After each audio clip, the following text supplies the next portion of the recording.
গল্পের শেষ পর্ব। আমি পারবো না, তোমরা এগিয়ে যাও, আমি চৌহানের সাথে নেমে যাব নিচে। ঢালের ওপর ব্যাগটা ফেলে আমি বরফের মধ্যেই প্রায় ঢুকে বসে পড়লাম। আমার পাশে তখন গাইড ছেলেটা অক্সিজেন সিলিন্ডার খুলে ফেলেছে ব্যাগ থেকে আমার মুখের কাছে অক্সিজেন ধরার জন্য, কিন্তু আমি জেদ করে বারবার সরিয়ে দিচ্ছি অক্সিজেন। কি অদ্ভুত এক জেদ আমার ওপর চেপে বসেছে, সেটা আমি নিজেও উপলব্ধি করতে পারছিলাম না। আমার বারবার মনে হচ্ছে আমি দেরি করিয়ে দিচ্ছি ওদের। আমার পিরিয়ড, আমার পায়ের ফোসকার জন্য আমি পিছিয়ে পড়ছিলাম ওদের থেকে। ক্লান্ত, বিধ্বস্ত, ভীত শরীরটাকে আর টেনে নেওয়ার সামর্থ্য ছিল না আমার। 3:30 সময়ে চৌহানের কথা শুনে লাফিয়ে উঠল সবাই, কেবল আমি বাদে। আমি নাকি ঘুমের মধ্যে উল্টো দিকে ফিরে বলেছিলাম, 10 মিনিট পরে উঠছি, টাটা। আমি নিজেও জানি না এসব বলেছিলাম, কিন্তু পুরো টেন্ট হেসে উঠেছিল। আর আমি সম্ভবত বাড়ির নরম গদি কল্পনা করতে করতে ঘুমের মধ্যে ভাবছিলাম চৌহানের গলাটা স্বপ্ন দেখছি কিনা, যতক্ষণ না গৌরব প্রায় লাফিয়ে পড়ল আমার ওপর। ওই মিতা, ওঠ গাধা, আকাশ কেটে গেছে, আমাদের নামতে হবে না রে, আমরা আজকে রুপিন করব। আমি হুড়মুড়িয়ে উঠে বসলাম। কি বললি? গৌরব আমার দিক থেকে সরে যেতে যেতে বলল, ভোর 4:30-র মধ্যে ট্রেক শুরু করতেই হবে, গল্প করার সময় নেই, রেডি হ। ঘুম কেটে গেল মুহূর্তেই। আমি উঠে বসলাম। টেন্ট পুরো ফাঁকা, আমি একা ঘুমোচ্ছিলাম এতক্ষণ। সবাই রেডি হওয়া শুরু করেছে। আমি বাইরে এলাম। প্রচন্ড ঠান্ডা চারিদিকে, অন্ধকার চারপাশ ঘিরে থাকলেও খুব বেশি গাঢ়ত্ব ছিল না তার গভীরতার।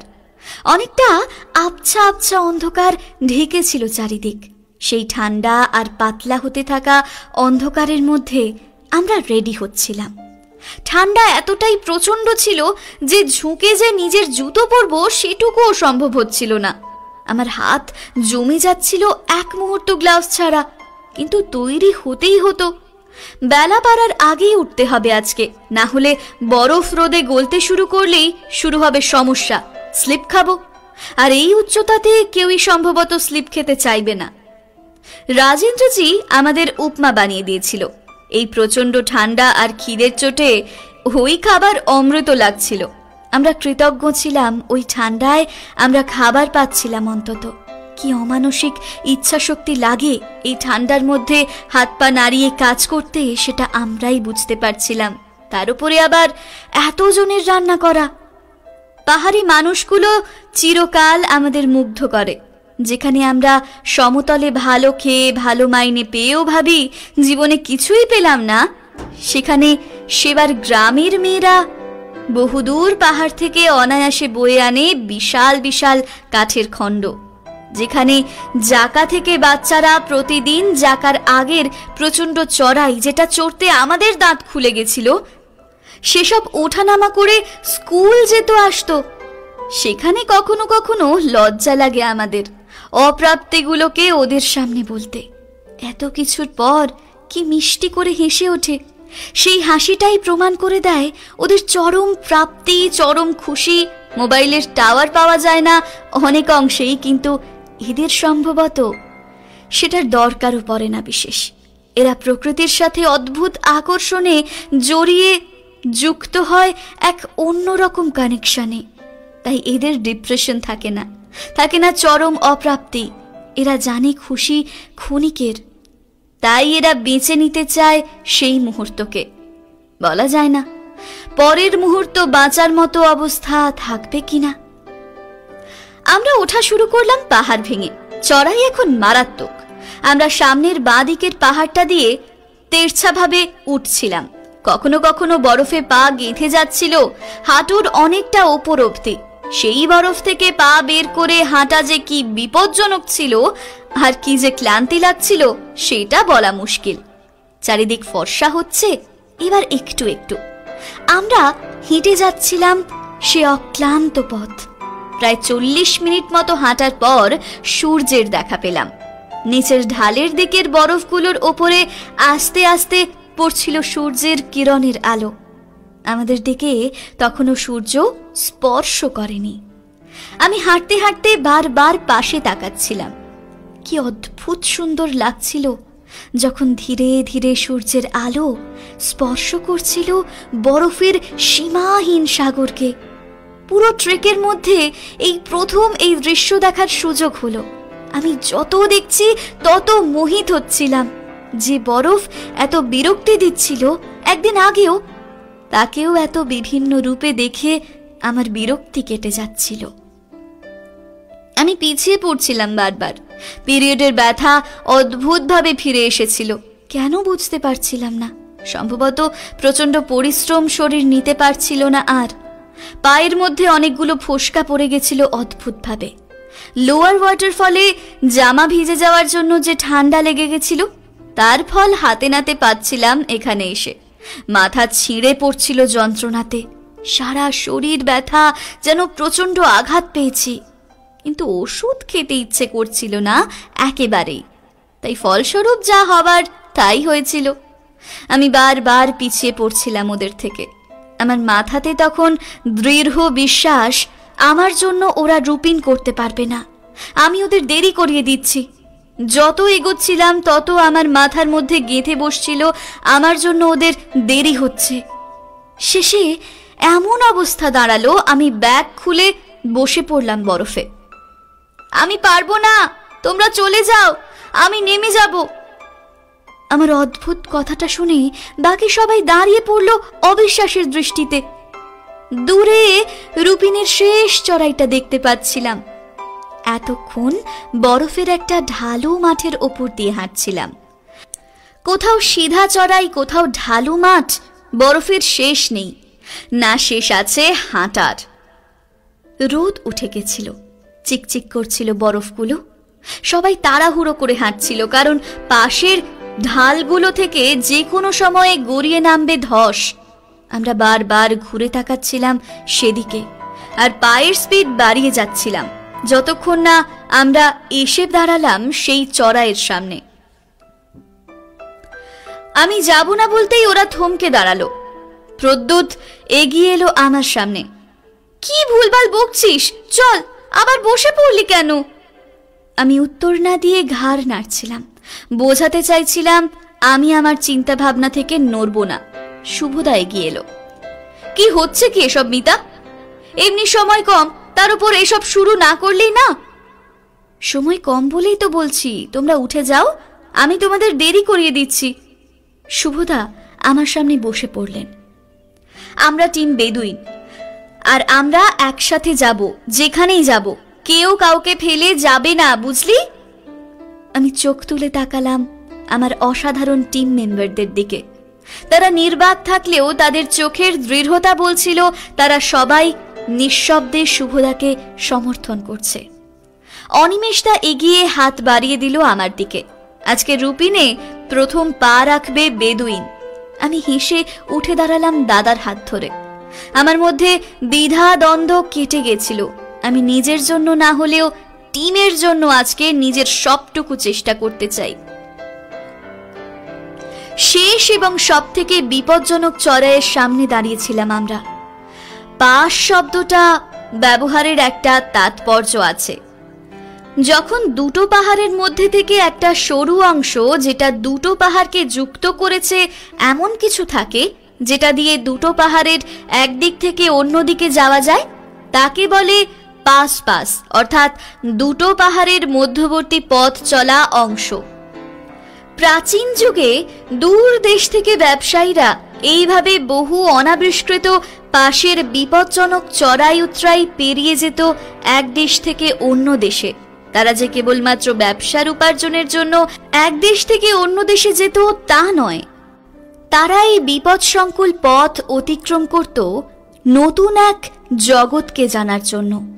হয়তো রবি ঠাকুর এদের দেখেই বলেছিলেন, মর্মে যবে মত্ত আশা সর্পসম ফোঁসে, অদৃষ্টের বন্ধনেতে দাপিয়া বৃথা রোষে, ইহার চেয়ে হতেম যদি আরব বেদুইন, চরণতলে বিশাল মরু দিগন্তে বিলীন।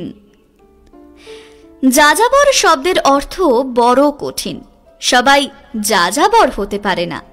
আমরা ঘর বাঁধতে চাই, নিয়ত প্রিয় মানুষের সাথে আমাদের কমফর্ট জোন তৈরি করতে আমরা ভয় পাই সেই অমোঘ আকর্ষণকে যেটা প্রকৃতি সর্বত্র করে। প্রকৃতিকে আমরা সব সময় ভয় পাই, তাই অজান্তেই নিয়ন্ত্রণ করতে চাই, তাকে বোঝাতে চাই আমরা বড়, সে বড় না। এ ভীতি আমাদের জন্মগত। তাই তো আমরা নদীতে বাঁধ দিয়ে জলবিদ্যুৎ তৈরির নামে তার গতিতে আটকে দিতে চাই। সিমেন্ট, বালির, পাথরের সৌন্দর্যে ঢেকে দিতে চাই প্রকৃতির নিজস্ব সবকিছু ধারণকারী মাটিকে। নিজেদের প্রয়োজনের নামে শেষ করে দিই কত সহস্র গাছ, নিজেদের প্রয়োজনে নির্বিচারে হত্যা করি প্রাণী। নিজেদের বিনোদনের জন্য পশুদের স্বাভাবিক বাসভূমি থেকে রাখা হয় পশুশালাতে। তারপরও আমরা বলি আমরা স্বার্থপর নই। আমরা ভুলে যাই আমাদের জন্ম প্রকৃতির থেকে, এবং আমাদের মৃত্যুর পর দেহাবশেষ মিশে যাবে নাইট্রোজেন এর বিন্দুর সাথে এই মাটিতেই। আবার ঘটবে বিকিরণ, আবার ডিম্বাণুর সাথে শুক্রাণু মিলবে, গঠিত হবে জাইগোট, মরুলা, ব্লাস্টুলা, গাস্টুলা প্রভূত বিভিন্ন ধাপ পেরিয়ে সেই প্রাণ রোপণ হবে জরায়ুর গায়ে। আমাদের কখনো কি প্রশ্ন জাগে না সেটা কিভাবে কি হবে? কে করাবে এসব? কিভাবে ঘটবে জিনের পরিবর্তন? কোথা থেকে আসবে এত শক্তির যোগান? আমাদের দেহের শক্তির উৎস শর্করা, প্রোটিন, ফ্যাট আসলে কি?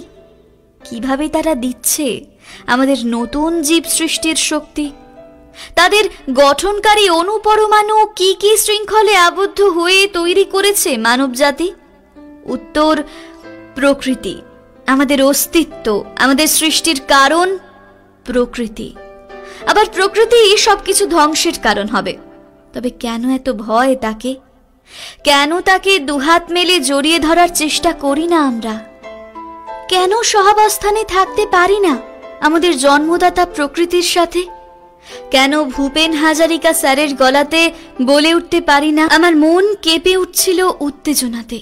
এই পথ দিয়ে এরকম কত যাযাবর হেঁটে গেছে যুগ যুগ ধরে, প্রকৃতির রূপে নিজেকে হারিয়ে ফেলেছে, শূন্য থেকে শূন্যতার অনুভূতির গভীরে নিজেকে তলিয়ে যেতে দেখেছে, শুধু সেই শূন্যতার গভীরতা উপলব্ধির চেষ্টাতে।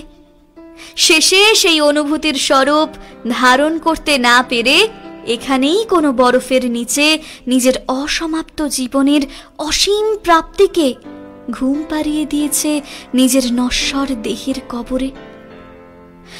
আমাদের শরীর টান ছিল না আর। এখন আমরা 15,150 ফিট উঁচুতে। বাতাসে অক্সিজেন খুবই কম। এক পা উঠে হাঁপিয়ে পড়ছি। মনে হচ্ছে ফুসফুসের কাজ না করা রক্তবাহিকাগুলো আজকে হঠাৎ কাজ করতে শুরু করেছে আমাদের একটু বেশি বেশি অক্সিজেন দিতে। মন বারবার বলছে আর পারবো না। শরীর তো জবাব দিয়েছে অনেক আগেই। এই চড়াইটা সব থেকে উঁচু ঢাল পুরো ট্রেক, আর এটাই সব থেকে কঠিন, কারণ বাতাসে অক্সিজেন নেই একেবারেই। আমি নিজেকে বারবার বলছিলাম আর একটু মিতা, আর কিছু পা। আমরা উচ্চতার প্রকোপ কমাতে ক্রিস ক্রস করে উঠছি, অর্থাৎ তেরছাভাবে একবার ডান দিকে যাচ্ছি, তারপর আবার বাঁ দিকে। সোজা উঠতে প্রচণ্ড উচ্চতার জন্য কষ্ট আরো বেশি হতো। আমি কোনো দিকে তাকাচ্ছিলাম না, ওপর না নিচ, শুধু পায়ের জুতোর দিকে তাকিয়েছিলাম। শুধু বরফ আর চশমার কাঁচের মধ্যে থেকে তার ওপরে রোদের ঝলক, এর বাইরে আমি কিছুই দেখছিলাম না। আমি সময় ভুলে গেছিলাম, চারিপাশে সবার অস্তিত্ব ভুলে গেছিলাম। শুধু ঘোর লাগা সাদা বরফ ছাড়া আর কিছুই আমার চোখে পড়ছিল না, যতক্ষণ না we are here, it's Rupin. Gourab বিস্ময়ে চিৎকার করে উঠল। আমি চোখ তুললাম। এবার আমি স্তব্ধ হয়ে গেলাম এক মুহূর্তের জন্য। এই আমি কি দেখছি? আমি দাঁড়িয়ে আছি দুটি পাহাড়ের মাঝের সরু মতো অংশ, যেটা দুটো পাহাড়কে যুক্ত করেছে। কিন্তু সেটা আমার আশ্চর্যের কারণ ছিল না, ছিল চারপাশের মনোমুগ্ধকর পরিবেশ। সে যে কি রূপ, যে না দেখেছে সে কোনো দিন কল্পনাও করতে পারবে না। আমাদের পাহাড়টা ঘিরে আছে বিশাল বিশাল সব পর্বত রাশি, যেন হাত বাড়ালেই সাদা মেঘের ভেলা ভাসা ওই আকাশী সাদা আকাশটা ছুঁতে পারবো। মেঘের সাদা রং যেন প্রতিযোগিতা করছে বরফের সাদা রঙের সাথে, যেন দুজন যমজ ভাই লড়াই করছে কোনো একটা খেলনার দখল নিতে। চৌহান বিড়বিড় করছিল, ইতনা আচ্ছা ওয়েদার কভি দেখে হি नहीं रूपिन में। खुदा मेहरबानी की शायद कि जिंदगी में पहली बार रूपिन इतना खूबसूरत लगा। আমি কি করব বুঝতে পারছিলাম না। পাশের দিকে একটা ছোট্ট পতাকা উঠছে, এই তলাতেই চাপা পড়ে আছে সেই 17 বছর পোটার কিশোরের দেহ। কত স্বপ্ন, কত আশা এই 17 বছর দেখায়। জীবনকে উপলব্ধি করার মানসিকতা যখন প্রথম তৈরি হয়, তখনই ও চলে গেল, হারিয়ে গেল এই বরফের সমুদ্রের মাঝে, যেখানে শহরের কোলাহল নেই, মেকি সভ্যতার মুখোশ নেই, আছে নিস্তব্ধ বরফের নিঃশ্বাসরুদ্ধকর সৌন্দর্য আর অপার শান্তি। আমি মনে মনে বললাম, তুমি ঘুমাও কিশোর, এখানে কেউ তোমাকে ব্যতিব্যস্ত করবে না। তুমি অনেক স্বপ্ন দেখো ঘুমিয়ে, যেটা অপূর্ণ থেকে গেল এই জড় পদার্থের পৃথিবীতে। সবার ছবি তোলাতে ব্যস্ত ছিল। আমার মনে হচ্ছিল আমি পৃথিবীর সর্বোচ্চ অংশে দাঁড়িয়ে আছি। আমি মহাবিশ্বের মহাকাশ ফারি, চন্দ্র সূর্য গ্রহ তারা ছাড়ি, ভুলোক দুলোক গোলোক ভেদিয়া, খোদার আসন আরশ ছেদিয়া উঠিয়াছি চিরবিস্ময় আমি বিশ্ববিধাত্রীর। মম ললাটে রুদ্র ভগবান জলে রাজ রাজটিকা দীপ্ত জয়শ্রীর। বলবীর আমি চির উন্নত শির, আমি চির দুর্দম দুর্বিনীত নৃশংস মহাপ্রলয়ের আমি নটরাজ, আমি সাইক্লোন, আমি ধ্বংস, আমি মহাভয়, আমি অভিশাপ পৃথ্বীর। আমি দুর্বার, আমি ভেঙে করি সব চুরমার, আমি অনিময় উচ্ছৃঙ্খল, আমি দলে যাই যত বন্ধন, যত নিয়ম কানুন শৃঙ্খল, আমি মানি না কোনো আইন, আমি ভরা তরি করি ভরা ডুবি, আমি টর্পেডো, আমি ভীম ভাসমান মাইন, আমি ধূর্যটি, আমি এলোকেশে ঝড় অকাল বৈশাখীর, আমি বিদ্রোহী, আমি বিদ্রোহী সুত বিশ্ববিধাত্রীর। আমি সত্যি বিদ্রোহী, আমি কিছুর পরোয়া করি না আর। আমি হাঁটু গেড়ে বসে ওই বরফের ওপর মাথা নিচু করলাম। কার উদ্দেশ্যে জানি না, শুধু জানি এ সৌন্দর্য দেখার অধিকার সম্ভবত সবার নেই। বড় ভাগ্যবান হলে এ রূপ দেখার সৌভাগ্য হয়। পাহাড়ে আসার আগে একটা কথা শুনেছিলাম, পাহাড় যাকে না ডাকে সে কোনো দিন পাহাড়কে ছুঁতে পারে না। পাহাড় বড় অহংকারী, সে সবাইকে অনুমতি দেয় না তার কাছে আসার, তাকে স্পর্শ করার। আমি নতমস্তকে প্রণাম করলাম সেই অসীম রূপবান অহংকারী পাহাড়কে। আমার মতো একজন সাধারণ মানুষকে এই অধিকার দেওয়ার জন্য। আমার চোখের জল ভিজিয়ে দিচ্ছিল বরফ, আমার নিঃশব্দ কান্না সে শুষে নিচ্ছিল নির্বিকারে। আমি কাঁদছিলাম সৌন্দর্যে বাক্যহারা হয়ে, আমি কাঁদছিলাম সেই স্বর্গীয় সৌন্দর্যকে দেখে। আমি উপলব্ধি করছিলাম এই সৌন্দর্য যে একবার উপলব্ধি করবে সে বারে বারে ফিরে আসতে চাইবে এর কাছে। ঘরের সব বাঁধন কাটিয়ে নিজের প্রতিটি ইন্দ্রিয় দিয়ে শুষে নেবে এর প্রতিটি বিন্দুকে। উপলব্ধি করবে নিজের মধ্যের অজানা অস্তিত্বকে, যে হয়তো সমাজের মাঝে লুকিয়ে নেয় নিজের আসল সত্তাকে। রোমটি ঘাটে টেন্ট দেখতে পেতেই আমি টলমল পায়ে এগিয়ে গেলাম। ব্যাগটা খুলেই বরফের ওপর ফেলে শুধু কোনো ক্রমেই বললাম, জল। বাইরের আবার তুষারপাত শুরু হয়েছে, তবে আপার ওয়াটারফলের মতো অত তীব্র না। প্রায় 5 ঘন্টা আমরা নেমেই গেছি রুপিন থেকে। আমাদের আজকের ক্যাম্প রোনটি ঘাটের দিকে। এখানেই জিনিসপত্র পৌঁছে আবার রুপিন নিয়ে ফেরত যাবার সময়ে পোর্টার ছেলেটা হারিয়ে গেছিল পৃথিবী থেকে। নামার অভিজ্ঞতা ভীষণই খারাপ ছিল। আগেই বলেছি, নামতে গেলে বিশাল বিশাল স্লাইড করতে হয়, কিন্তু সেগুলো বাস্তবে যে এত বড় কল্পনাও করিনি। রুপিন পাশে কিছুক্ষণ কাটানোর পর চৌহান তাড়া দিতে শুরু করলো। আকাশ খারাপ হওয়ার আগেই নামতে হবে, তাই আমরা প্রথমেই একটা স্লাইড করে নেমে আবার কিছুটা হেঁটে যাচ্ছিলাম। বরফ মারাত্মক গভীর ছিল, কিন্তু হাঁটা থামছিল না। কিন্তু সমস্যা ছিল অন্য অংশে। আমাদের সবার জল শেষ হয়ে গেছিল। সে যে কি ভয়ঙ্কর কষ্ট যে না সহ্য করেছে বুঝবে না। একে হাঁটা, তারপর বরফ, তার উপর জল নেই, শরীর টানছিল না আর। এতটা ওপরে উঠে নেমেই আবার এত হাঁটা, কিন্তু থামা চলতো না। তাই সবাই এগোচ্ছিলাম, কিন্তু ততক্ষণই যতক্ষণ না প্রথম বড় স্লাইডের সামনে দাঁড়ালাম। এ কি উচ্চতা! অ্যাকোয়াটিকার সব থেকে বড় ওয়াটার স্লাইডের কাছে কিরকম লিলিপুট লাগছিল। শুধু সামনের ঢলটা দেখতে পাচ্ছি, কিন্তু কোথাও যে তার শেষ সেটা ঘাড় নিচু করেও দেখতে পাচ্ছি না। যখন এই স্লাইড করার কথা হলো, আমার জল তেষ্টা, পেটে ব্যথা সবকিছু কমে গেল ভীতিতে। তখন মনে হচ্ছিল কেন মরতে ট্রেক করতে এলাম। কিন্তু দাঁড়ানো চলতো না। প্রথমে রাজেন্দ্রজি নামতেই আমি ভগবানের নাম নিয়ে বসলাম। তারপর চোখটা বন্ধ করে নিজেকে ঢেলে দিলাম সেই বিশাল স্লিপে। আমি শুধু অনুভব করছিলাম আমি নেমেই যাচ্ছি। যখন বেশ কিছুক্ষণ কেটে গেল অথচ নামা শেষ হলো না, আমি চোখ খুললাম আর সঙ্গে সঙ্গেই আর এক মনোমুগ্ধকর দৃশ্য দেখলাম। সামনে দাঁড়িয়ে থাকা পাহাড়টা যেন রিলের মুভির মতো লাগছে, ধীরে ধীরে উপরে উঠে যাচ্ছে যত আমি নিচে নামছি। বেশ কিছুক্ষণ পর ক্যাম্পে শুয়ে থেকে জল পেলাম না দেখে বাধ্য হয়ে শরীরটা টেনে উঠে এগোলাম কিচেনের टेंटर दिखे। ता हम लोग मर जाए उन लोगों को सारे स्लीपिंग बैग देकर? सिर्फ 5 ही स्लीपिंग बैग उन लोगों को देंगे तो हम लोग मर जाएंगे। टेंटेर मध्य থেকে একটা কম বয়সী বাচ্চা বলছিল, সম্ভবত ওই আমাদের পোর্টার যার বন্ধু মারা গেছিল রুপিনে। मैं रेहान की तरह मरना नहीं चाहता। দ্বিতীয় কণ্ঠস্বরে ভয়ের সাথে স্পষ্ট হচ্ছে বন্ধুকে হারানোর গ্লানি। রিতম ডাকলো এবার, মিতা একবার মুখ তুলে তাকাও।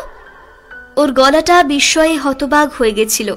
আমি ওর গলার শব্দ অনুসরণ করে সামনে তাকালাম আর ভাষাহীন হয়ে গেলাম, কারণ আমার 25 বছরের জীবনে এত সুন্দর কিছু আমি প্রথম দেখলাম। আমি কিচেন টেন্টের বাইরে দাঁড়িয়ে ওদের কথা শুনছিলাম, যদিও জানি এটা খুবই খারাপ কাজ, কারো কথা লুকিয়ে শোনা, কিন্তু আটকে রাখতে পারছিলাম না নিজেকে। ছেলে দুটোর বয়স, গলা শুনে মনে হচ্ছিল বড়জোর 16 কিংবা 17। কচি কচি গলাগুলো ভীত ছিল নিজেদের সতীর্থকে হারিয়ে। তার উপর ওরা সম্ভবত ভয় পেয়ে বেশিরভাগ স্লিপিং ব্যাগ ফেলে এসেছিল। মাত্র 5টা স্লিপিং ব্যাগ এই ক্যাম্পে আছে, যদিও ওপরের মতো মারাত্মক খারাপ আবহাওয়া এখন না, তা সত্ত্বেও স্লিপিং ব্যাগ ছাড়া শোয়া কষ্টই বইকি। আমার রাগ হওয়ার কথা ছিল ওদের উপর, কারণ ওরা যদি এদিকে নেমে না আসতো আপার ওয়াটারফলে, আমরা মরার মতো অবস্থাতে পড়তাম না স্লিপিং ব্যাগ ছাড়া।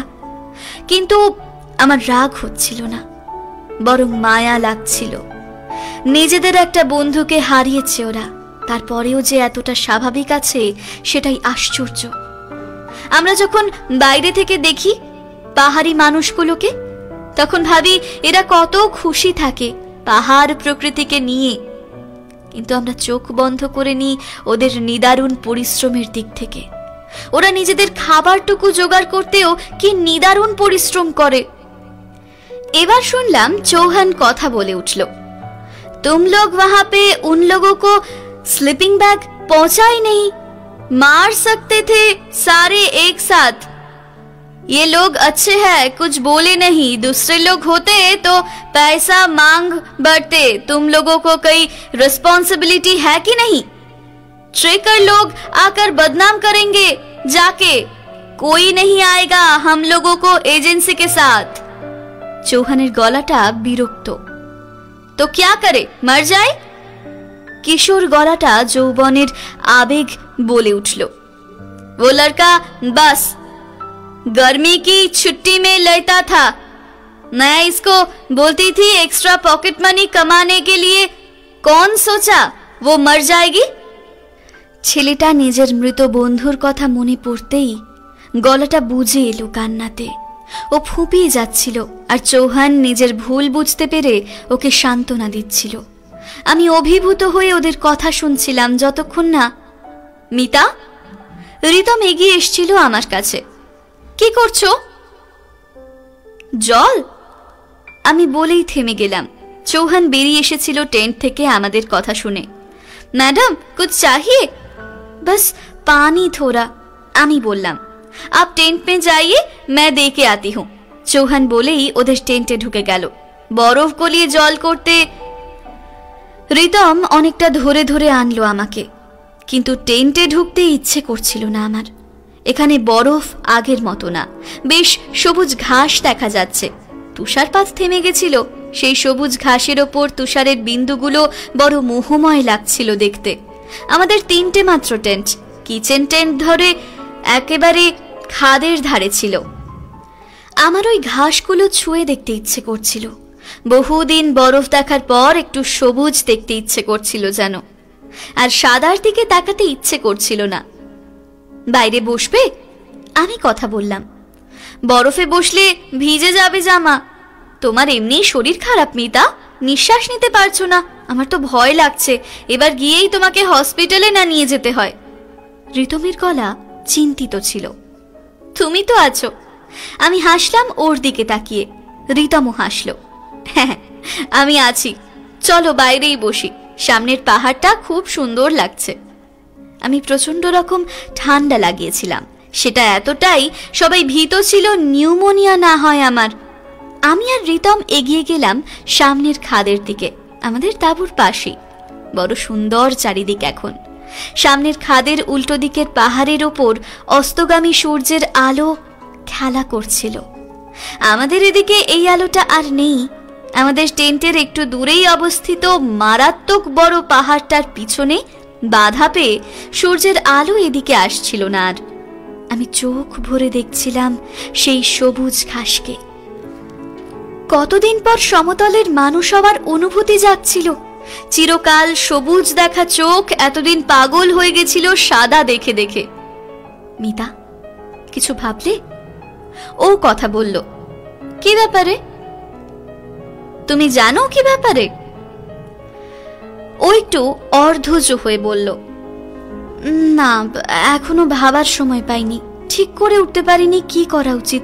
কিন্তু আমি থেমে ঘাসগুলো নিয়ে খেলা বন্ধ করে ওর দিকে তাকালাম। যাই সিদ্ধান্ত নিই, আমি কোনোদিন এই ট্রেক ভুলবো না, কোনোদিন তোমাকে ভুলবো না। আসলে আকাশের কথা সবাই জানে রিতম, বাবা মা, আমার আত্মীয় স্বজন, আমার পাড়া প্রতিবেশী। ওর সাথে আমার বিয়ের কথাবার্তা চলছে। এখন হঠাৎ করে কি করে সব ভুলে যাব? যতই বলি সমাজ মানি না, এত সহজে কি সবকিছু ছেড়ে বেরোনো যায়? আমরা সমাজবদ্ধ জীব, কি করব? সব আমরা চাইলেও পারি না যে। রিতম দীর্ঘ নিঃশ্বাস ফেলল। আর আমি, আমাদের কাটানো মুহূর্তগুলোর কোনো দাম নেই তোমার কাছে? তুমি অনুভব করনি আনন্দ কাকে বলে? সবকিছু ভুলে যাবে তুমি? আমি চুপ করলাম অনেকক্ষণ। কেউ কিছুই ভুলে যায় না, সবাই শুধু ভোলার অভিনয় করে। এই মুহূর্তগুলো আমাদেরই থাক, আর কারো না। জীবন মানে সব চাওয়া পাওয়া পূর্ণ হবার নয়। জীবন মানে বাঁচার লড়াই করা প্রতি মুহূর্তে। ডারউইনের সার্ভাইভাল অফ ফিটেস্ট শোনোনি? জীবনটা লড়াই করার, শুধু নিজের না, প্রতিটি প্রিয় মানুষের খুশিকে পূরণের চেষ্টা করা। তবে মানুষ কোনো যন্ত্র না। প্রতিদিন লড়তে লড়তে যখন ক্লান্ত হয়ে বসে, তখন তার কিছু নিজস্ব মুহূর্তের দরকার হয়, বাস্তব থেকে দূরে হারিয়ে যেতে চায় সে। তোমার সাথে কাটানো প্রতিটা মুহূর্ত আমার সেই শক্তির যোগান। আমি বাস্তবের ক্লান্ত মুহূর্তের পর মুহূর্ত কাটিয়ে যখন একা বসবো, যখন স্মৃতি রোমন্থনের সাগরে নিজেকে ভাসিয়ে দেব, তখন তুমি বারবার ভেসে আসবে আমাকে বাস্তব থেকে দূরে নিতে।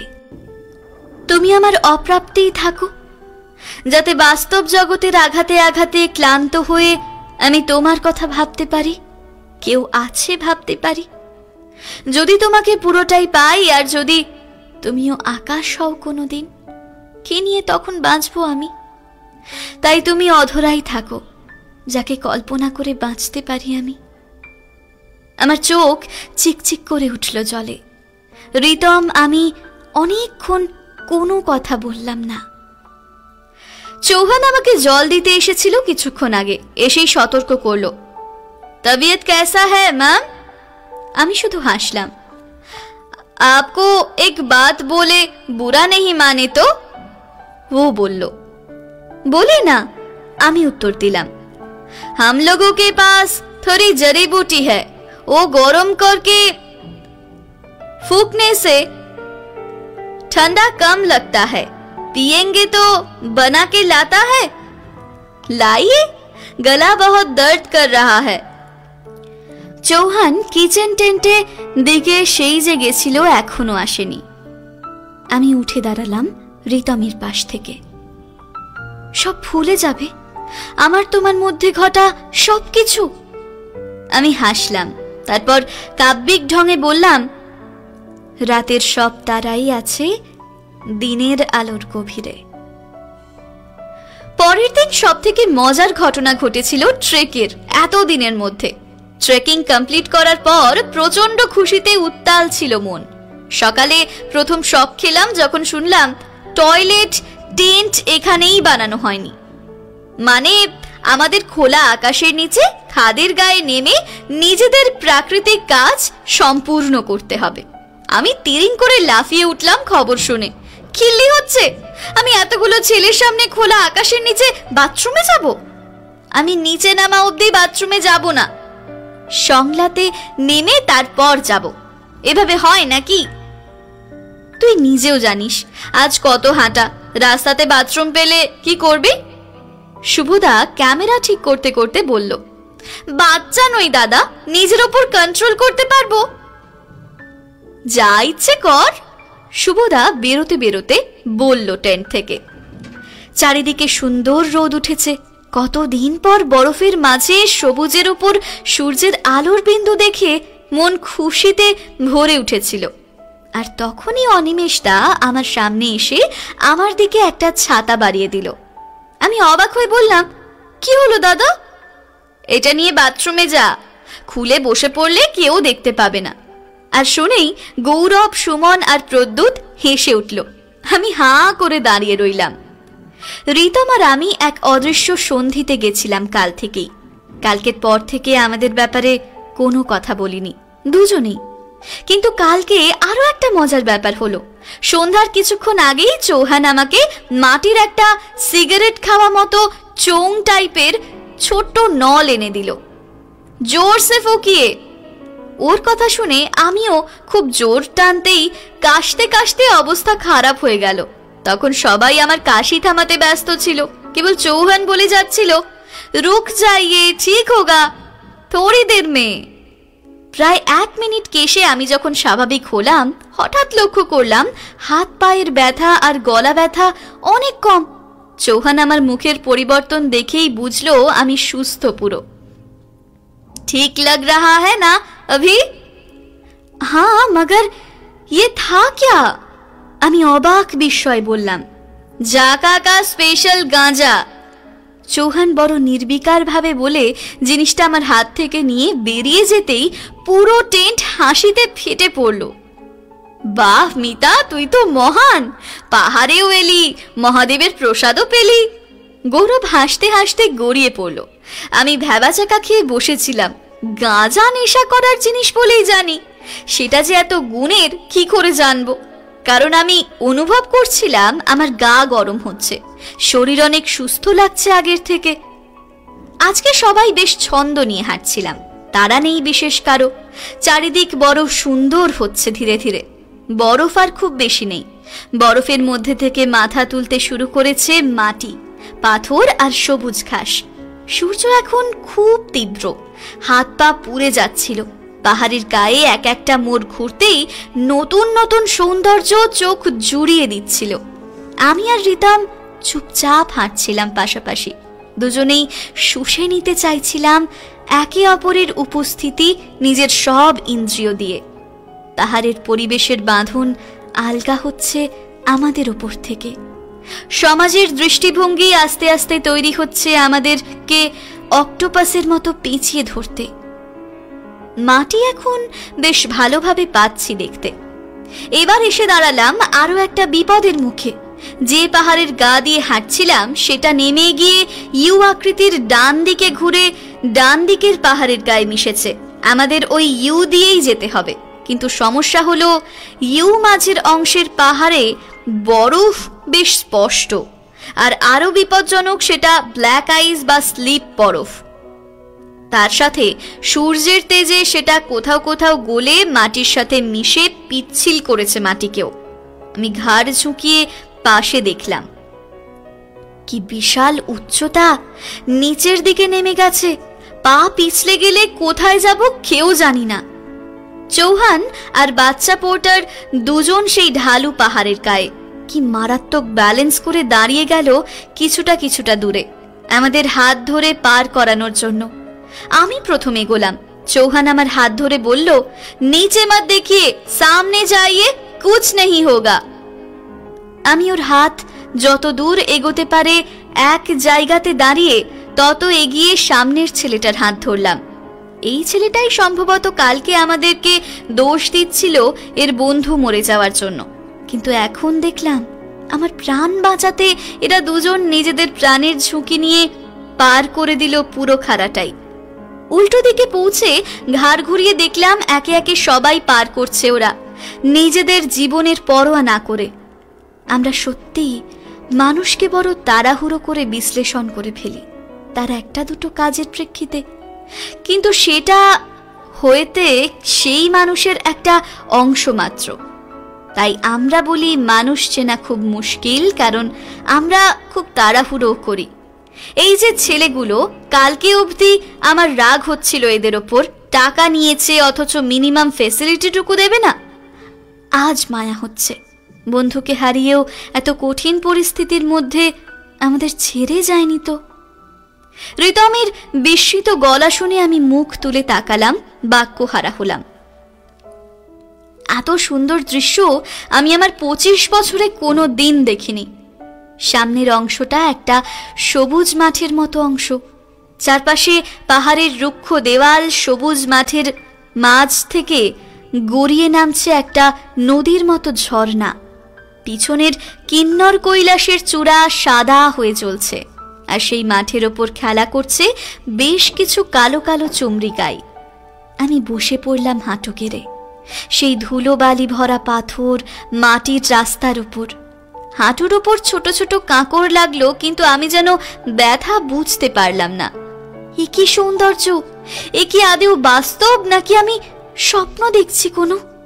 এত সুন্দর আদেও কিছু হতে পারে বাস্তবে? এই সূর্যের আলোতে নদীর ঝিকিমিকি, এই বরফের মাঝে সূর্যের কিরণ পড়ে জ্বলতে থাকা শিশির বিন্দু, এই কালো কালো চমড়ি গাইগুলো, এই নিঃশ্বাস রুদ্ধ করা সৌন্দর্য আদেও সম্ভব এই বাস্তবের পৃথিবীকে দেখা? রিতম আমার পাশে বসে আমার হাত ধরলো ওর হাত দিয়ে, তারপর মাথা নিচু করে প্রণাম করলো মাটিকে। আমিও ওর হাতের টানে মাথা নিচু করলাম। এ প্রণাম সৌন্দর্যকে, এ প্রণাম সর্বশক্তিমান কোনো অদৃশ্য শক্তিকে আমাদের এই রূপ দেখানোর যোগ্য মনে করার জন্য। টাওয়ার এসে গেছে! গৌরব চিৎকার করে উঠল। আমরা সবাই ফোন বের করলাম বাড়িতে জানানোর জন্য। এতক্ষণ আমরা সামনে কিন্নর কৈলাস পাহাড়ের অপার সৌন্দর্যকে দেখতে দেখতে এসেছি। যত নামছি জলের যোগান পাচ্ছি, প্রচুর ঝর্ণা আজকে আসার সময় দেখলাম। যত ইচ্ছে জল খাচ্ছিলাম আঁচলা ভরে, বোতল বের করতে হয়নি একবারও। সেই ঠান্ডা জল আর ঝর্ণার কলকল ধ্বনি প্রতিটি ইন্দ্রিয়র মধ্যে সুখের বিস্ফোরণ ঘটায় যেন। বাবাকে ফোন লাগাতেই বাবার চিৎকার ভেসে এলো, তোরা সবাই ঠিক আছিস? দুদিন ধরে খবর দেখাচ্ছে রুবিন পাশে 4 জন ট্রেকার মারা গেছে, 3 জন নিখোঁজ। কি যে টেনশন ছিল। ঠিক আছিস? কোথায় তোরা? সাংলা কান্ডা নামছি, এখান থেকে সাংলা নেমে আজই সিমলা চলে যাব। একটু পর ফোন করছি বাবা, শরীর ভালো লাগছে না, একটু বসবো। আমরা ছোট্ট একটা মাঠের মতো অংশে বসে এখান থেকে 1 ঘন্টার মতো হাঁটা সাংলা, কিন্তু আমাদের কারোর ক্ষমতা ছিল না আর 1 পাও হাঁটি। বিশেষ করে এটা জানার পর এখানে খবর দিলে গাড়ি উঠে আসে, তাই চৌহান ফোন করে দিতে আমরা বসেছিলাম। আমার মুখ প্রচণ্ড রোদে পুড়ে গেছে, এখন ঠান্ডা বাতাস লেগে জ্বলছিল পুরো। শুভদা আর অনিমেষদা টাকার হিসেব মেটাচ্ছিল চৌহানের সাথে। আমি একটা গাছের দিকে তাকিয়েছিলাম, কি গাছ জানি না, কিন্তু তার কমলা ঝাঁকড়া পাতাগুলোর মধ্যে থেকে পিছনে কিন্নর কৈলাসের শৃঙ্গের বরফ দেখতে বড়ই ভালো লাগছিল। কিছু ভাবলে মিতা? ট্রেক তো শেষ হতে আর বাকি নেই। ভাবছিলাম। আমি উত্তর দেওয়ার আগেই আমার ফোনটা বেজে উঠল। বাবা বা মা কেউ ফোন করেছে বলে ফোনটা ধরতেই চমকে উঠলাম। আমাকে ক্ষমা করো, আমি যা বলেছিলাম ভুল বলেছিলাম। আমি তোমার ফোন পাওয়ার অনেক চেষ্টা করেছি। তুমি যে কদিন ছিলে না, আমি বিশ্বাস করো একটুও ভালো ছিলাম না। আকাশের গলাটা আমাকে জমিয়ে দিল। আমি ঘাড় ঘুরিয়ে তাকালাম রিতমের দিকে। ও তখন জিজ্ঞাসু চোখে তাকিয়ে আছে আমার দিকেই। রিতম, 1 মিনিট। ও রুকস্যাক কাঁধে তোলার জন্য ঝুঁকেছিল। আমার কথা শুনে মুখ তুলে তাকালো আমার দিকে। আমি ওর মাথার ওপর দিয়ে দেখলাম হোটেলের বাইরের ঝাঁকড়া গাছটার পাতার মধ্যে দিয়ে সামনের পাহাড়কে। চারিদিকের ঝলমলে রোদের মধ্যে দাঁড়িয়েও রিতমের মুখটা নিষ্প্রাণ লাগছিল। ও কষ্ট পাচ্ছিল, আবার সেই সংসারের জাঁতাকলে ওকে একাই ফিরতে হবে অনুভব করে ও চুপ করে গেছিল। একটা সেলফি নিতাম, 1 মিনিট পর কি তুমি ব্যাগটা কাঁধে নেবে? আমি ওর দিকে এগিয়ে যেতে যেতে আর পকেট থেকে ফোনটা বের করতে করতে বললাম, শিওর। ওর গলায় বিস্ময় মিশেছিল। আমি পাশেও দাঁড়াতে যেতেই আমি রিতমকে আরো কাছে টেনে নিলাম। ও প্রায় পড়তে পড়তে সামলে নিল। কি হচ্ছে কি মিতা, টানছো কেন? ওর গলা বিস্ময়ে স্তব্ধ হয়ে গেছিল। সেলফি কাছাকাছি না থাকলে জমে নাকি? আমি হেসে আমার মুখের কাছে ওকে টেনে আনলাম।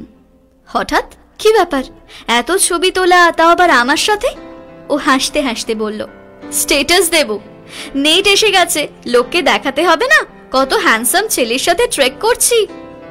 আমি ওকে 1 হাত দিয়ে জড়িয়ে অনেকটা কাছে নিয়ে আসলাম আর ঠিক শেষ মুহূর্তে চারপাশে একবার তাকিয়ে ওর গালে চুম্বন করেই ক্লিক করলাম। ও এতটা বিস্মিত হয়ে গেছিল কিছুক্ষণ কথা বলেনি। আমি বুঝলাম না মিতা, কি হলো এটা? মানে হঠাৎ এটা স্ট্যাটাস দেবে তুমি? মানে আকাশ দেখলে? আমি তো চাই আকাশ দেখুক, আমি বিড়বিড় করে বললাম। কিছু বললে? রিতম শুনতে না পেয়ে বললাম গাড়ি এসে গেছে, শুভদা বলল তুমি যাও, আমি আসছি। আমি ছবিটা আকাশের হোয়াটসঅ্যাপ নম্বরে পাঠাতে পাঠাতে বললাম। রিতম অবাক হয়ে নিচের দিকে নামতে নামতে তাকিয়েছিল আমার দিকে, আর আমার মুখের হাসি চওড়া হলো যখন দেখলাম আকাশ সবকটা SMS সিন করেছে। আমি এবার ধীরে সুস্থে ফোনটা এরোপ্লেন মোড অন করে পকেটে ঢোকালাম। আকাশ এখন বারবার ফোন করবে আর না পেয়ে পাগল হবে রাগে। রিতমের সাথে আমার ছবি দেখে ওর জ্বলবে, অথচ কাউকে শোনানোর জন্য যখন পাবে না তখন ও নিজের মধ্যেই নিষ্ফল রাগে ফুঁসবে, আর আমি সেটাই চাই। সংলাকাণ্ডতে গাড়িটার অবস্থা দেখে আমাদের হয়ে গেছিল। গরু মহিষ নিয়ে যাওয়ার জন্য যেমন ছোট ছোট ভ্যান থাকে, যার সামনে দুজনের বসার অংশ আর পিছনে পুরো খোলা, ওখানে গরু মহিষ বাঁধা হয়, গাড়িটা সেরকম। আমার অবস্থা সবথেকে খারাপ ছিল বলে আর কিছুটা সামাজিক নিয়মকে মেনে নারী বলার সম্মান দিতে আমাকে সামনে ড্রাইভারের পাশে বসার জন্য ছেড়ে বাকি সবাই পিছনে দাঁড়ালো। তারপর শুরু হলো আমাদের যাত্রা, নরক যাত্রা। রাস্তা বলে কিছুই ছিল না, পাশে খাদ আর ভয়ঙ্কর পাথর, মাটির রাস্তার মতো কিছু জিনিসের ওপর থেকে আমরা এগোচ্ছিলাম। আমি তখন শুধু কল্পনা করছি আমার হাতে যদি স্টিয়ারিং থাকতো তাহলে কি হতো, অর্থাৎ ঠিক কতবার আমি বাকি সবাইকে স্বর্গ দর্শন করিয়ে দিতাম সেটা আমি মনে মনে ভাবছিলাম। ড্রাইভার ছেলেটা আমার মুখের অবস্থা দেখেই বলল, ঘবরাইয়ে মত, हम सुरक्षित पहुंच देंगे। वो नहीं सोच रहे थे मेरे हाथ में स्टीयरिंग होता तो अब तक ऊपर चले जाते। আমি দাঁত কপাটি গাড়ির ঝাঁঝানির মধ্যে কাঁপিয়ে কোনো ক্রমে বললাম, अब चलाते हो गाड़ी? आज से पहले लगा था कि अच्छा ड्राइव करती हूँ, अभी लग रहा है फिर से सीखना पड़ेगा। ছেলেটা হেসে উঠল আমার কথা শুনে, কিন্তু আমার সেদিকে মন দেওয়ার মতো অবস্থা ছিল না। আমি ব্যালেন্স করতে জানলা শক্ত করে ধরলাম। আমার যদি এই হয় তাহলে পিছনে কি হচ্ছে ভাবতেই পারছিলাম না। এখন মনে হচ্ছে এর থেকে হেঁটে নামলে ভালো হতো, মরার ভয় তো থাকতো না। সংলা ঢুকেই আমাদের গাড়ি থেকে নেমে প্রথম কাজ ছিল খাওয়া। সকালে ব্রেকফাস্ট ছাড়া এই 7 ঘন্টা কিছুই জোটেনি, ড্রাই ফ্রুট ছাড়া। সবাই মন খুশি অর্ডার করলো, পেট ভরে খাবে, কারণ এনার্জি দরকার। আমরা এখান থেকেই একটু পরেই সিমলার জন্য গাড়ি ধরবো। গাড়িটা নিচে আমাদের খাওয়ার শেষের অপেক্ষা করছে। নিজেদের এবার বেশ নোংরা লাগছিল। এক জামা কাপড় পরে 7 দিন প্রায়, স্নান করিনি কতদিন, বাথরুম করে জল দিইনি। এতক্ষণ লোকালয়ের বাইরে ছিলাম বলে কিছু মনে হয়নি, কিন্তু জামা চেঞ্জ করার অবস্থা ছিল না। তাড়াতাড়ি খেতে বসলাম। এমন রাক্ষসের মতো গিলছিল সবাই, মনে হচ্ছিল বহুদিন খাবার সামনে দেখিনি কেউই। তখনই আমার ফোনটা বাজলো। আমি আকাশ দেখেই খাওয়া থামিয়ে ধরলাম। বলছি 5 মিনিট পরে কথা বলি, খাচ্ছি, প্রচন্ড খিদে পেয়েছে। তোমার সাথে ওই ছেলেটাকে? আমি ওর প্রশ্ন হঠাৎ করে ধরতে পারলাম না।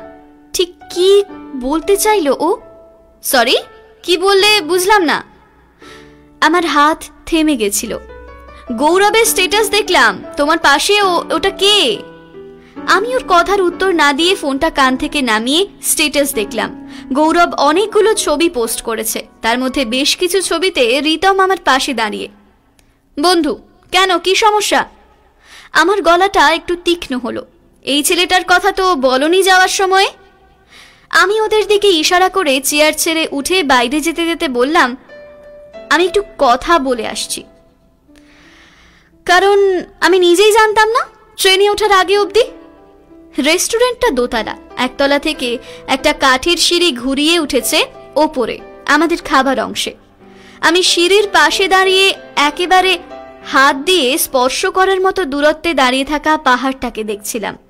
তাই নাকি? তুমি তো কিছুই জানো না। তাহলে মজাটা ভালোই হলো বলো। ছেলেটা তো ভালোই দেখে লাগছে, আর ছবিগুলোর মধ্যে যেভাবে তাকিয়ে দেখছে তোমার দিকে। অনেক তো বড় বড় ডায়লগ বলে গেছিলে, কিছুই করবে না নাকি? ওরা সবাই খুব ভালো বন্ধু, সেই জন্য নতুন কাউকে জুটিয়ে নিয়েছো নাকি? আমি উত্তর দিচ্ছিলাম না। আমার রাগ হওয়ার কথা ছিল, কিন্তু আমার হাসি পাচ্ছিল রাগ না হয়ে। ও আরো অনেক কথা বলে যাচ্ছিল। আমি সামনের গাছের ডালে বসে থাকা পাখিটাকে পর্যবেক্ষণ করছিলাম। ওর কথা কতটা যে কানে যাচ্ছিল আমি নিজেই জানি না। আমার মনটা বারবার ফিরে যাচ্ছিল রূপিনে। তুমি কি আদৌ শুনছো? ও, তুমি খেয়াল করেছো আমি শুনছি না? খুব ভালো। আমি কি তোমার সাথে মজা করছি এতক্ষণ? আমার কথাগুলো একটাও কানে গেছে নাকি না? জানো তো আকাশ, আগে তোমার উপর রাগ হতো আমার, এখন কিরকম জানি করুণা হয়। ও কিছু একটা বলতে গেল, কিন্তু আমি থামলাম না। কিছু মানুষ থাকে যারা নিজেরা যেটা পায় না সেটা অন্য কেউ পেলে সহ্য করতে পারে না। আজকে তোমাকে টিপিক্যাল সেই মানুষগুলোর মতো লাগছে। ভালো থেকো, আর আমাকে আর ফোন করো না। আমি ফোনটা কেটে সাইলেন্ট করলাম। ব্লক ইচ্ছে করেই করলাম না। ও কতবার ফোন করে আমাকে না পেয়ে বিরক্ত হবে আমি জানতে চাই। মনের মধ্যে অদ্ভুত একটা আনন্দ অনুভব করে খাবার টেবিলে গেলাম। কি রে, কি হলো? শুভদা প্রশ্ন করলো আমাকে আবার ঢুকতে যেতে। আমি খাবার টেবিলে বসতে বসতে বললাম, মা ফোন করেছিল, বলল কেমন আছো, কবে ফিরবো। আমি রিতমের দিকে তাকালাম। ও হাসলো, কিন্তু সেই আগের হাসির জোরটা নেই যেন। ও হাসলো দায় সারা ভাবে। খাওয়া শেষ হতেই সবাই গাড়ির দিকে এগোতেই আমি রিতমের দিকে এগোলাম সেলফি তোলার জন্য। তোলার পর ও বিস্মিত মুখ নিয়ে নিচের দিকে নামতে নামতে তাকিয়েছিল আমার দিকে। আমি ছুটে বাথরুমে ঢুকে জামা খুলেই বালতি ভর্তি জল ঢাললাম গায়ে। আমার শরীর ঠান্ডা করা দরকার। তারপর এই নোংরা জামাটা দিয়ে গা মুছে নতুন একটা গেঞ্জি প্যান্ট বের করলাম। মাথার চুলগুলো চিরুনি বের করে বাঁধলাম। এতদিন তো দেখে মনে হচ্ছিল সন্ন্যাস যাপন করছি। আমি রিতমের সামনে স্বাভাবিক হতে চাই, একটু পরিষ্কার হতে চাই। ফোনটা পকেট থেকে বের করে দেখিয়ে আবার পকেটে ঢুকিয়ে দিলাম। ওটার প্রয়োজন নেই এখন। বাবা মার সাথে কথা বলা শেষ, এখন দরকারি কেউ আমাকে ফোন করবে না।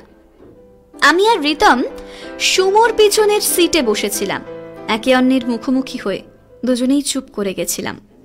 পরের পর স্মৃতি আমাদের চোখের সামনে রিলের মতো ভেসে যাচ্ছিল। আকাশের সাথে কথা হলো, ও কথা বলল। ড্রাইভার ছাড়া সবাই ঘুমোচ্ছে গাড়িতে এখন। আমি চুপ করলাম। অন্ধকারে ও আমার মুখ দেখতে পাচ্ছিল না।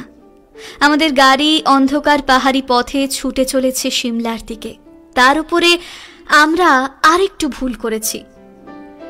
সিমলার কোনো হোটেল আমাদের বুকিং ছিল না। প্ল্যান ছিল সংলাতে একটা রাত কাটিয়ে দিনে দিনে সিমলা যাব, কিন্তু আপার ওয়াটারফল বা লোয়ার ওয়াটারফলে দুদিন আটকে থাকার জন্য সব প্ল্যান গন্ডগোল হয়ে গেছিল।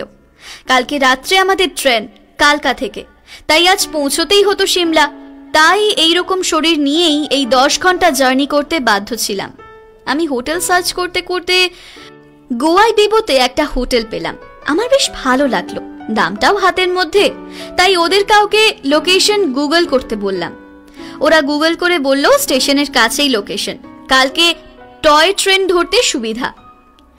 আমি ওদের কথা শুনে বুক করে দিয়েছিলাম, কিন্তু রাস্তার একটা খাবার দোকানে হোটেলের লোকেশন বলে জিজ্ঞাসা করলে আমরা জানতে পারলাম আমরা কি বোকামি করেছি। হোটেলটা প্রায় 15 কিলোমিটার দূরে, সিমলা থেকে মানালির দিকে। তখন ক্যান্সেল করলে টাকা ফেরত পেতাম না, তাই সবাই ওটাতেই থাকতে রাজি হলো। সেদিকেই যাচ্ছিলাম আমরা। কি বলল ও? রিতম আবার বলল। ও কি বলল না আমি কি বললাম? আমি ওর দিকে তীক্ষ্ণ দৃষ্টিতে তাকিয়ে বললাম, তুমি কি বললে? বললাম ও যেন আমায় আর ফোন না করে। আমি নির্বিকার ভাবে বললাম। রিতম অন্ধকারে আমাকে পুরো দেখতে পাচ্ছিল না, শুধু আমার অবয়ব কল্পনা করে এগিয়ে আমার হাত ধরল। কেন? ওর গলাতে উত্তেজনা চরমে ছিল। ও শিট, তাই তো, সেটাই বলা হলো না। আমি তাড়াহুড়ো করে পকেট থেকে ফোনটা বের করে এরোপ্লেন মোড সরিয়ে আকাশকে ফোন লাগাতে লাগাতে বললাম, কি হলো? রিতম অবাক হয়ে বলতে যেতেই আমি ওর মুখের উপর হাত দিয়ে বাকি কথাটা বলতে দিলাম না। ও চুপ করে গেল। রিং একবার হতেই আকাশ ফোন ধরল। কি হচ্ছে সব? তোমাকে এতবার ফোন করছি, শুধুই আনরিচেবল বলছে।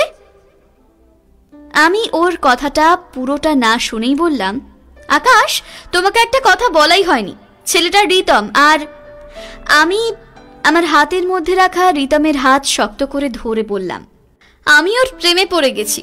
তো বুঝতেই পারছো আমাদের সম্পর্ক আর সম্ভব না। কাকিমাকে একটু বুঝিয়ে বলো, যদিও উনি খুশি হবেন। আমার মতো মেয়ে ওই বাড়ির বউ হবার যোগ্য নয়। খিলি হচ্ছে? কি বলছো কি মিতা? ওই শুয়োরের বাচ্চাটাকে একবার ফোনটা দাও, বাকিটা আমি বুঝে নেব। কি কি করেছো সবই বুঝতে পারছি। আমি ওকে শেষ না করতে দিয়েই ধরে নিলাম। তুমি কি বুদ্ধিমান গো, কিছু না দেখে না শুনেই বুঝে নাও। তবে ভালোই হলো, বুঝে যখন গেছো।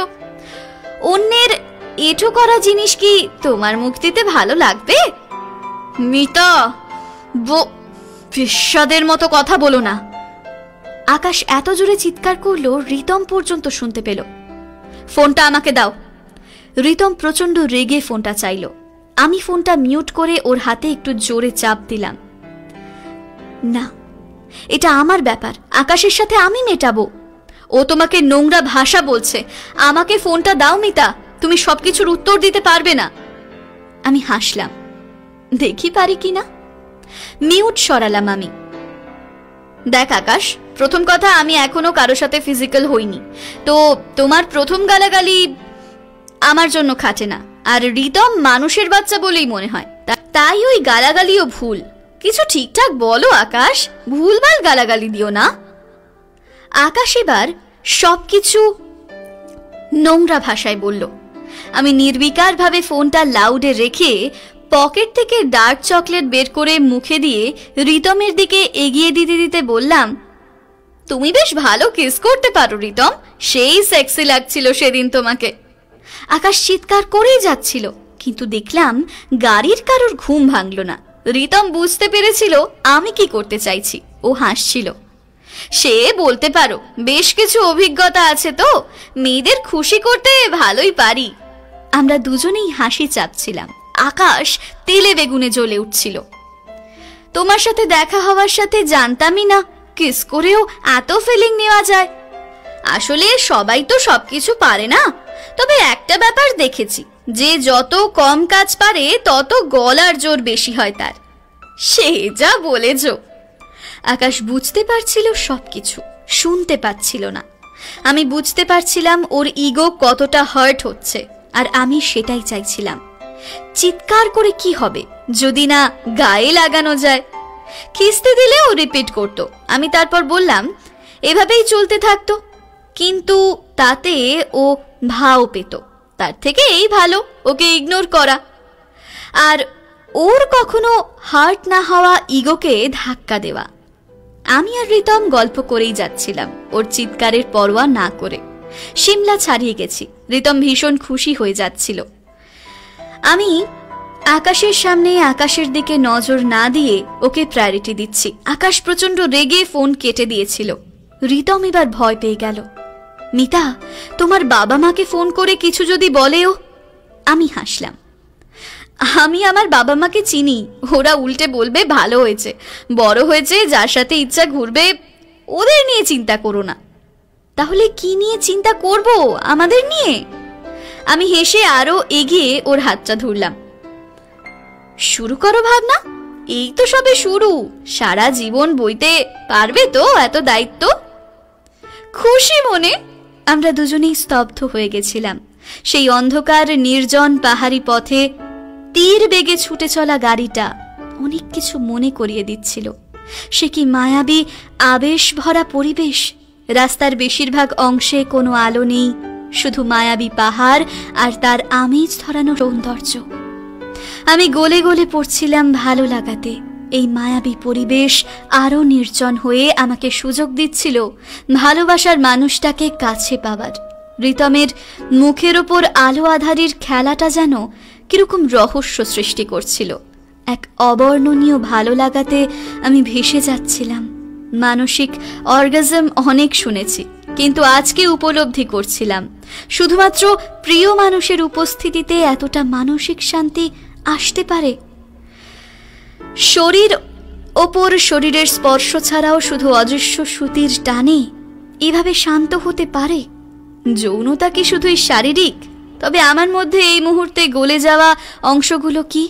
শীতকারই যদি শারীরিক মিলনের ভাষা হয়, তাহলে আমাদের এই চোখে চোখে কথা বলাটা কি মনের যৌনতা? অনেক না বলা কথা আমরা বলেছিলাম নির্বাক হয়ে।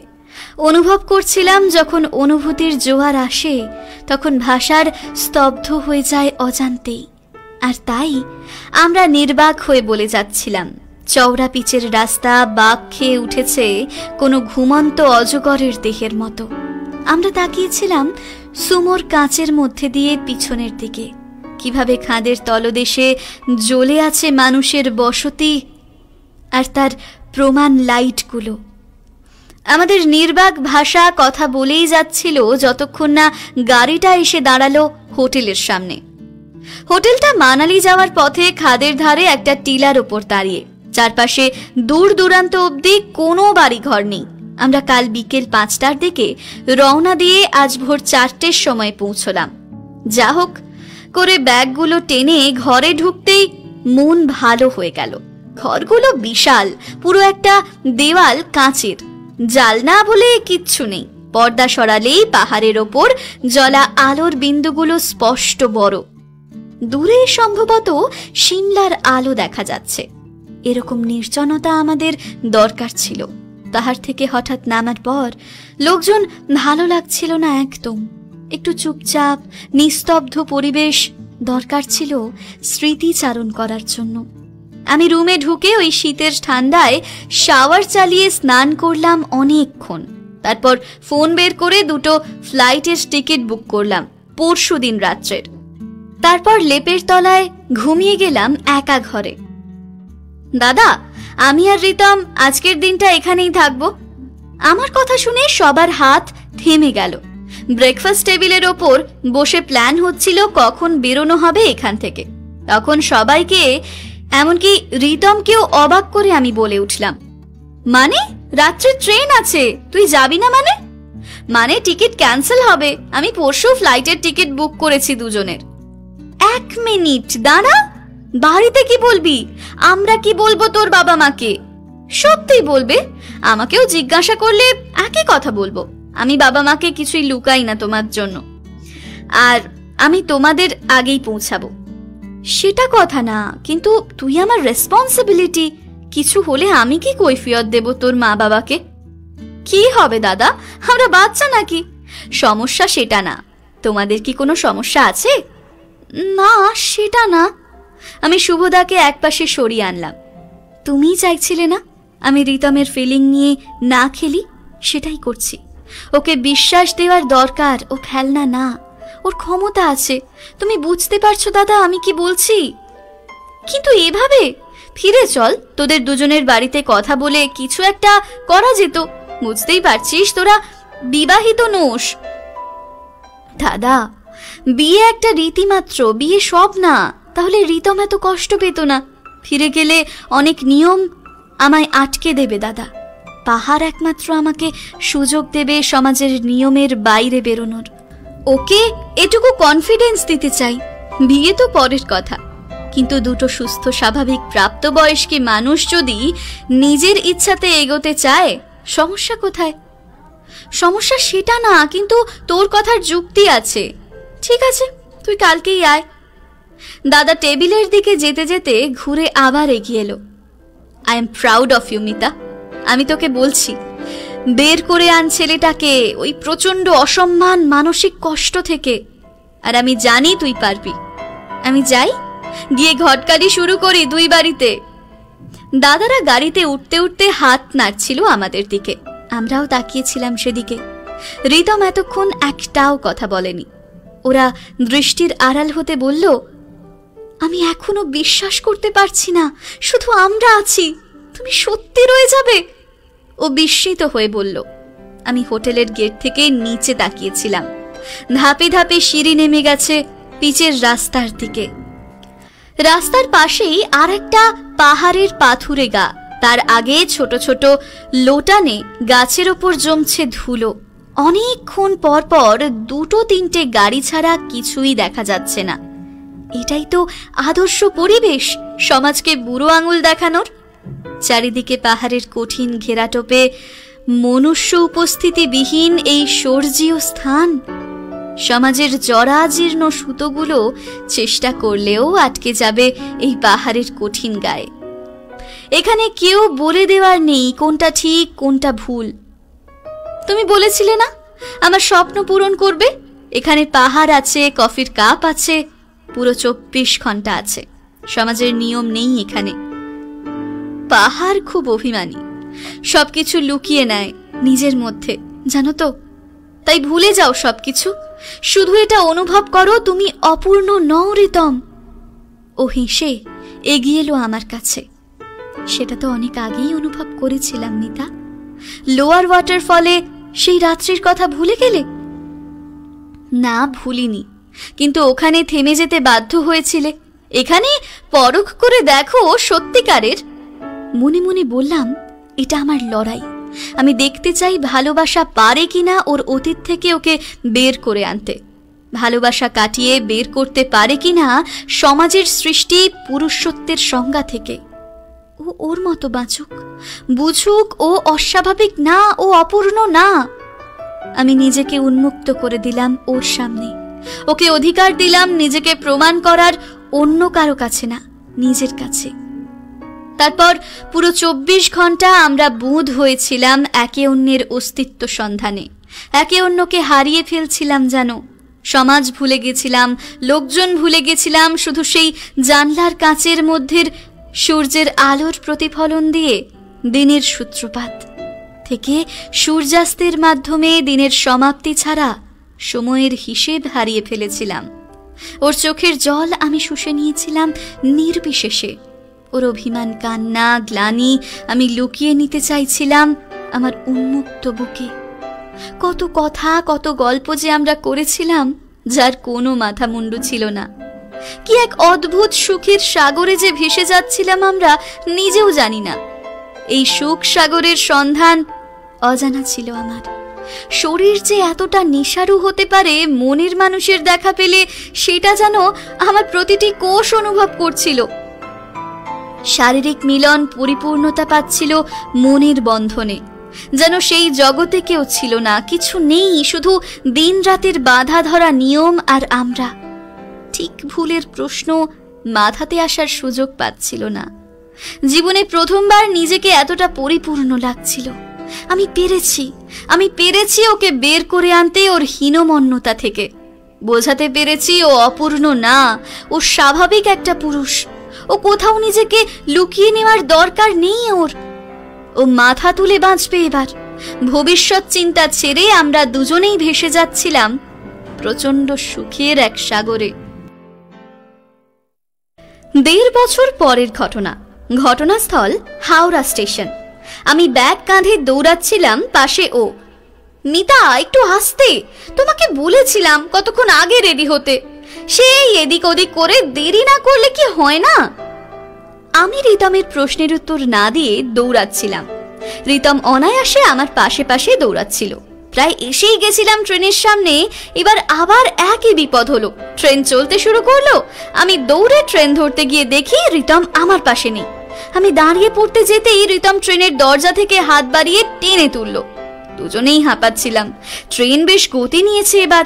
আমি ওকে কিছু না বলেই ব্যাগটা কাঁধে তুলে কামরার দিকে যেতেই ও বলল, আমাকে কিছু বলা তোমার উচিত মনে হয় না?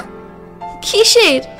দুবার তোমাকে ট্রেনে তুলে ঘুরতে না যাওয়া থেকে বাঁচিয়েছি, একটু ধন্যবাদ অন্তত প্রাপ্য আমার মিতা। সারা জীবন কি এই করেই যাব নাকি? কি বলেছিলে? দায়িত্ব নিতে? বিয়ের জন্য কে লাফিয়েছিল, আমি না তুমি? আমি বললাম। বিয়ের দিন সব থেকে বেশি পাগলামি করেছিল কে? আমি প্রপোজ করতেই একেবারে হ্যাঁ কে বলতে বলেছিল, যদি বিয়ে করার ইচ্ছেই না ছিল আমাকে। রিতম ঝগড়া করতে তৈরি হচ্ছিল। মানে আমি তোমাকে বিয়ে করতে জোর করেছিলাম? সেটা আমি কখন বললাম? সত্যি মিতা, এক কথাকে ঘুরিয়ে ধরছো কেন? তাহলে এবার আসলে কেন? না আসলেই পারতে ট্রেকে। এবার যা, নিজের হানিমুনে যাব না নিজেই? তখন কি করে জানবো হানিমুনেও ট্রেক করতে যাব, তাও পুরো বেদুইন টিমের সঙ্গে? চলো, দাদারা অপেক্ষা করছে, কতদিন ওদের সাথে দেখা হয়নি। চলুন মহারানী।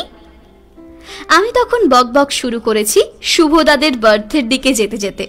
টিম বেদুইন অনেক আগেই ট্রেনে উঠে গেছে। আগে হলে অপেক্ষা করতো ওরা আমার জন্য, এবার অপেক্ষা করেনি, কারণ জানে আমি রিতমের সুরক্ষিত বাঁধনে খুশি আছি। জানি আমি আর রিতম একে অপরের অস্তিত্বের নিজেদের নতুন করে খুঁজে পাচ্ছি। কুয়ারি পাস কিন্তু দারুণ। আমি বকবক করছিলাম এবার ট্রেকের কথা বলার জন্য একা একাই। রিতম চুপচাপ পিছনে হাঁটছে বার্থের মধ্যে থেকে। আমার বেশ ভালোই লাগছে। স্বামীরা একটু বোবা হওয়াই ভালো, শোনানোর লোক পাওয়া যায়। যতক্ষণ না ট্রেনের বার্থের মধ্যে আমাদের বড় পরিচিতি মুখগুলো দেখলাম। তুই পায়ের ধুলো দে মা, হানিমুন কেউ টিমের সাথে ট্রেক করে? প্রথম দেখলাম। গৌরব আমার পায়ের ওপর প্রণাম করার ভঙ্গিতে বলল, জামাই যে কেমন চলছে সব? শুভদা রিতমের দিকে এগিয়ে গিয়ে বলল, তোর ঘটকালি এখনো বাকি আছে বেবি, তোর বউ এবার ঠিক করেই ফিরবো। আমি গৌরবের দিকে তাকিয়ে বললাম, হ্যাঁ এই করি, টিমের নাম এবার বেদুইন না রেখে ঘটকালি রাখবো। সুমন গম্ভীর মুখে কথাটা বলতেই আমরা হেসে উঠলাম সবাই। ট্রেনটা গতি নিচ্ছে, নতুন একটা লক্ষ্যের দিকে যাওয়ার লক্ষ্যে জীবনের মতো না থেমে এগিয়ে যাচ্ছে তার পরবর্তী লক্ষ্যের দিকে। তার ছেড়ে যাওয়া পথে আসতে আসতে সরে যাচ্ছে জনবহুল হাওড়া স্টেশন, যেন জীবনের অন্ধকার অতীতকে ভুলে এক আলোকোজ্জ্বল ভবিষ্যতের পথে পা বাড়িয়েছে সে।